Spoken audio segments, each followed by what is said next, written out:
তুমি বলেছিলে রাতে তোমার ঘুম হয় না।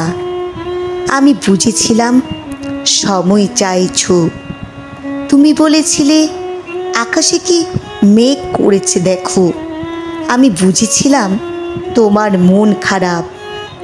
তুমি বলেছিলে চুলে জট বেঁধেছে। আমি বুঝেছিলাম তুমি স্পর্শ চাইছো। তুমি বলেছিলে আজ বিকেলে তুমি বারান্দায় থাকবে। আমি বুঝেছিলাম সাক্ষাৎ চাও। তুমি বলেছিলে অন্ধকারে আমার বড্ড ভয়। আমি বুঝেছিলাম তোমার আমাকে জড়িয়ে ধরতে ইচ্ছে করছে। তুমি বলেছিলে সমুদ্রে যাবে।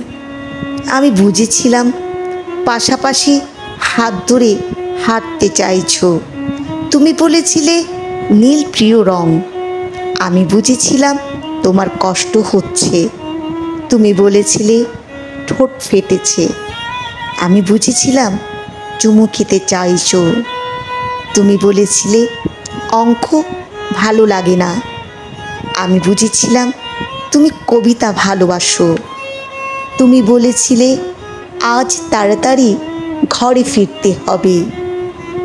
তুমি বলেছিলে এই হুটহাট দেখা করা, অসময়ে ফোন আর তোমার ভালো লাগছে না। আমি বুঝে গিয়েছিলাম বিচ্ছেদ চাইছো। তারপর অলিখিত স্বাক্ষরে তুমি যখন ইনভিজিবল কোর্টে আমার বিরুদ্ধে বিচ্ছেদ মামলা ঠুকে দিলে, আমি বুঝেছিলাম তুমি মুক্তি চাও।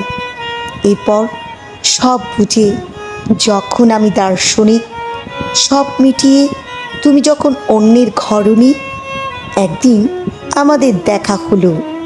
তখন তুমি জিজ্ঞেস করেছিলে কেমন আছো।